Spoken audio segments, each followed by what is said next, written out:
Hey, deserving listeners, I want to tell you something. Attachment theory is the most important theory in my life. I use attachment theory with my clients. I use it with my personal life. I use it to interpret other people's behavior. I use it to interpret my own behavior, my own emotions, my reactions to other people. Every regrettable thing I've ever done can be elegantly and thoroughly explained through attachment theory. It explains so many things that I've done when I've thought, geez, why did I do that? Why did I say that? Why did I hurt that person's feelings? Well, why did they hurt my feelings? Why did I overreact in that moment? Attachment theory explains it all. It explains so many things about the human experience. Childhood development, psychopathology, personality disorders can be explained easily through attachment theory. Anxiety, depression, complex PTSD, and research has looked into the connections between these things, and I'll get into that in this deep dive. Eating disorders are explained through attachment theory. Divorce, conflict in marriage, bad parenting, good parenting can be explained through attachment theory. Attachment theory explains why therapy works itself, why any relationship works to make us feel better. Attachment theory, it could be said, explains why this podcast helps people. Why listen to this podcast as opposed to one of the other thousands of other podcasts? Attachment theory explains why people fight with each other, why groups of people fight over random things on the internet, why nations fight with each other, why we like rom-coms, why we like reality TV shows, why we like this sort of TV shows where they will do an act on stage, like sing a song, but we need to hear the backstory. Attachment theory explains all that. Attachment theory explains why we feel bad when our spouse is distant from us, feels distant, explains why we feel bad. Attachment theory explains why we get angry at our spouses, why our spouses get angry at us. It explains why we grieve when we lose someone. And attachment theory even explains why people think about or even attempt suicide, and so on. It explains everything, in my opinion. And every day, because of this, I think about attachment theory because it helps me with almost everything I do. It helps me understand myself and other people. It helps me navigate relationships with other people. For example, last night I was playing a show with my band, and we're on stage, and we're a Strokes cover band. I'm in another band. I'll spare you the details, but one of the bands I'm in is a Strokes cover band, and the Strokes they sound sort of simple, but they're actually hard, especially for the guitarists. We have two guitarists, and each of them have solos that they play, and some of the solos are actually kind of hard. And so one of our guitarists was playing the solos, and I knew it's always like he's always on the edge of screwing up, but most of the time he pulls it off really well. But last night when we were playing one of the songs, he screwed up the solo pretty horribly. I mean, I think he improvised well enough that I don't think anyone noticed, but everyone in the band was like, oh, he's losing it. And without attachment theory, I probably would have reacted to that in a destructive way. Or I might have, if I didn't think about attachment theory because I did last night after he made the mistake on the solo, I thought about attachment theory and how it could help me understand what was happening.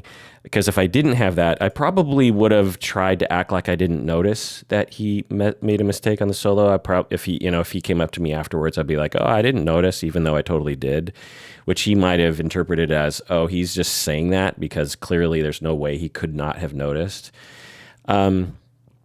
Or without attachment theory, I might have tried to subtly tell him that he needs to practice more or something, because I would have been overly focused on the performance, if that makes any sense. But with attachment theory last night, I know that I have part of my reaction is based on my feelings. I'm observing this bad solo happening, and a lot of meanings are associated with that. I could interpret that as he's not putting in enough effort into this band, which made him, which resulted in him making a mistake with the solo. And that could mean that he's not really dedicated to his relationship with me.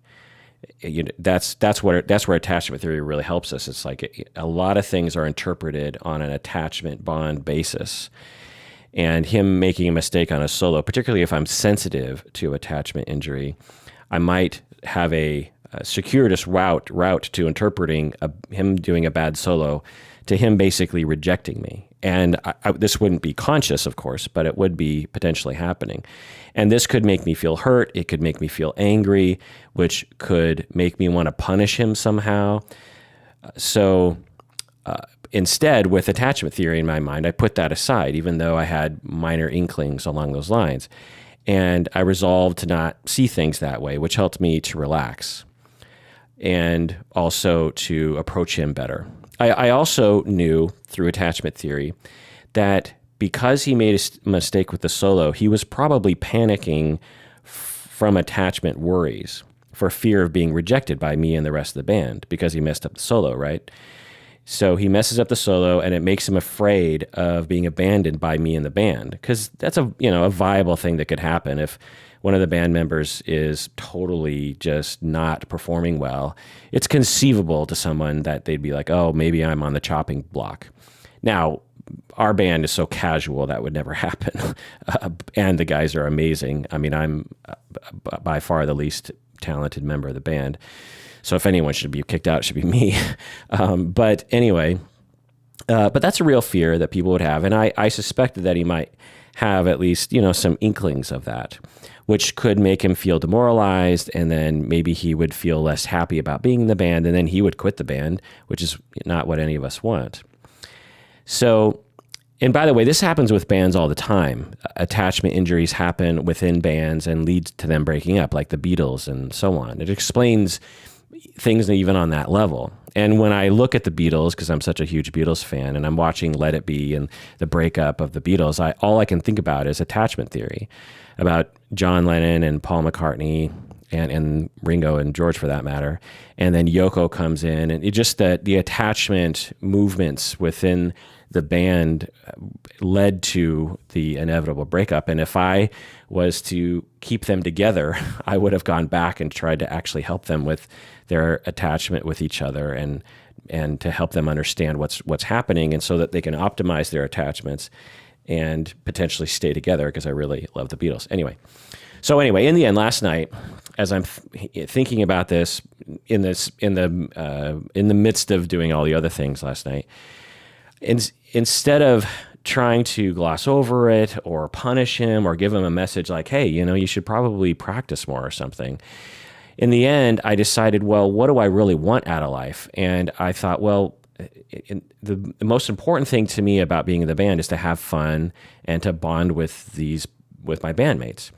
And so, because I know that that's the most important thing, and that being perfect is definitely not important to me, although being perfect would be great. It'd be awesome if people in the audience were just like, oh my God, that is a perfect band.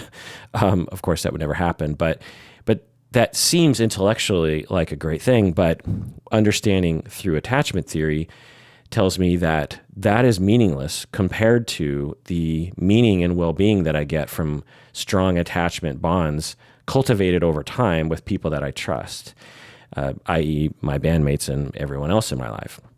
So in the end, after we were packing everything up and getting off the stage, he turns to me and he apologizes. He turns right away. He's like, I'm sorry I screwed up that solo. And I reached out with I think I might have hugged him or, put my hand on his shoulder and said something like, oh man, don't worry about it. It was cool. And I said something to the effect, which was true, that in his screw up, he tried to improvise his way out of it. And it actually probably went over well with the crowd. But anyway, so I said something along those lines. But my primary goal in that interaction was to soothe him and tell him that he's safe with me, that our bond is strong, and that I'm not going to reject him, and that I appreciate him and his apology or something. It's about the bond. It's about that feeling of security between two people that really matters so much to us. And without that, bad things happen. For example, the next time he's on stage and he's gearing up to play a difficult solo, if he feels secure in his relationship with me, he's less likely to be anxious and therefore more likely to nail the solo, right? And the opposite is true. If he's about to play a solo on stage and he's really worried that he's going to get kicked out of the band or even just emotionally rejected by me, if he screws up, then that raises his anxiety and makes him more likely to screw up the solo. So in the end, the attachment theory and the bond actually gives us a lot of what we want, not just in guitar solos, but in marriage, in relationships, in parenting, in coworkers, in the meaning of life, in grief, in death, in internet activity, in podcast activity. Like everything comes together, I think, when we look at things through attachment theory. It's just this wonderful guide to life I have found. So, with my wife, for example, it's just so important. Like almost every interaction I have with my wife, I filter through the attachment lens when I need to think about it, particularly in times of conflict or tension. Parenting issues, always through the attachment lens. With my students, with my coworkers, with my clients, I'm almost always thinking about attachment theory when I'm working with my clients. With my supervisees, not only when I'm teaching my supervisees how to do therapy, I'm teaching them the attachment theory lens, but I'm also wanting to cultivate an attachment with them, because when my supervisees feel safe with me, they're much less anxious. They're much more likely to share things with me. I actually write about this in my book, Multi-Role Clinical Supervision. I have a section on attachment and all the research that demonstrates that when the attachment is secure between supervisee and supervisor, a lot of good things happen, including better client outcomes. And when supervisors don't focus on attachment, you could argue that it's unethical, because there's actually research showing that if you don't pay attention to the attachment, it is more likely to lead to bad outcomes for clients. So by ignoring attachment in the supervisee relationship, you might be harming clients in the end on average, So there's just a lot of things like that. When I interact with listeners to the podcast, I do this podcast for a lot of reasons, but one of the main reasons, and I've always said this, is the community that I feel, the community that it feels to me. That's a really bad syntax sentence, and what does that mean at the base level? What it means is basically the bonds that I have with all the listeners that I'm in contact with, some of them more so than others. If this was just a cold thing that I did, and it was, I was just like going to talk in this microphone and teach a few concepts and move on with my life, then it wouldn't really have the resonance in my life or the meaning or the purpose or the motivation. And when I think about it through an attachment theory lens, then I think, okay, well, what am I doing here on this podcast? Well, one of the things that I'm doing, among a number of things, is I am bonding with you, the listener. And that helps me to feel like I'm in the zone when I am embodying that mission. And it feels worth it to me, right? And I think that and for people who are into that style of podcast, they get something out of it. Anyway, so attachment theory informs the podcast. It really just informs all my interactions with everyone I've interacted with. So it helps me to find happiness. It helps me to give happiness and well-being to other people. It's just such a powerful thing. So that's what this series is going to be about. This is part 1 in the attachment theory deep dive.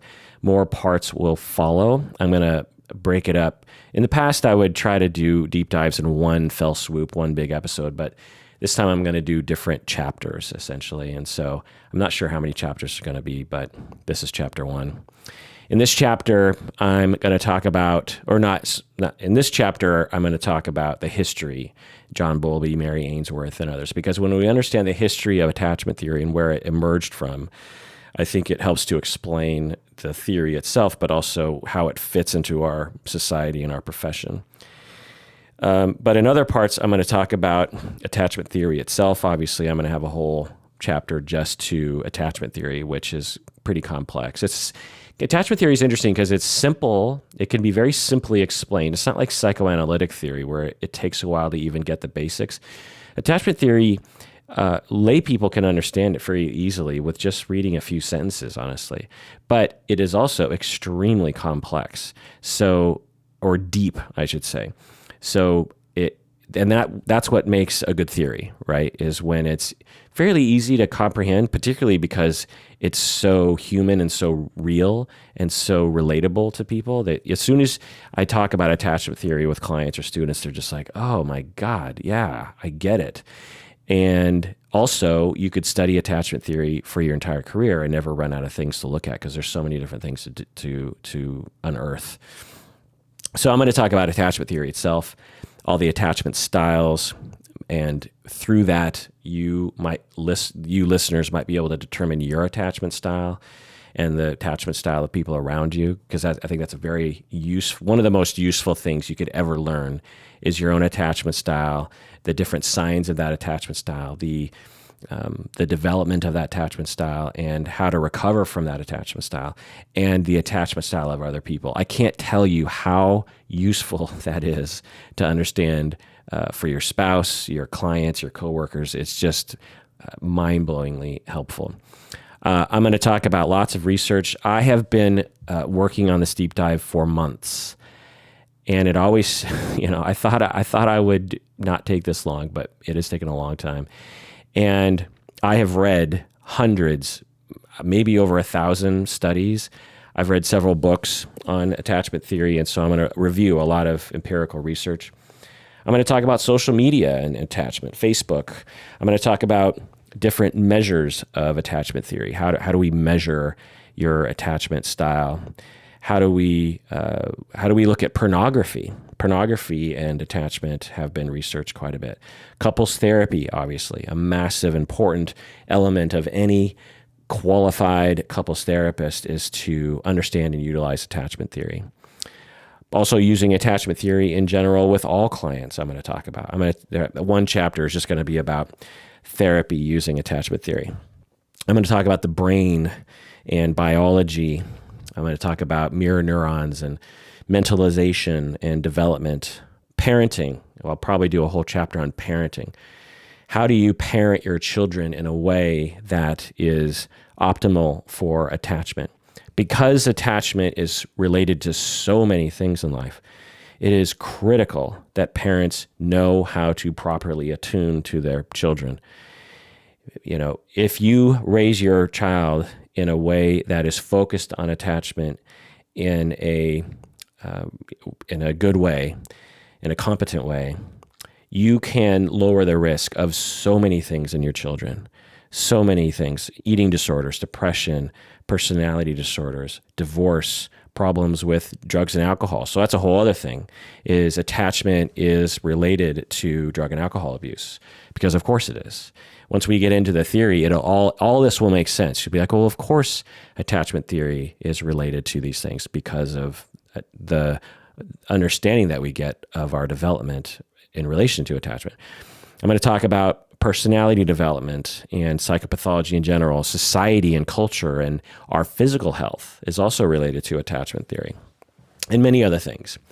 So this episode and the series of episodes on attachment are for patrons only. I apologize if you're not a patron, but honestly, if you've ever thought about becoming a patron of the podcast and you've been waiting for that one thing, I think this is the time. This series might be the most important thing I've ever done on this podcast, truly. I can't believe it's taken me this long to do it. I've been doing the podcast for over 10 years, and it's taken me this long to do an episode dedicated to attachment theory. I think the reason why was because I never wanted to do a half-assed job. I wanted to make sure that I did it right, and it's taken me 10 years to gear up to get to this point. And so if you've thought about being a patron, I encourage you. Of course, it's up to you.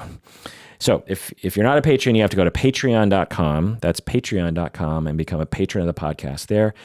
And then you'll be given instructions on how to access these episodes on attachment theory and there's many other deep dives that we've done. So do so now.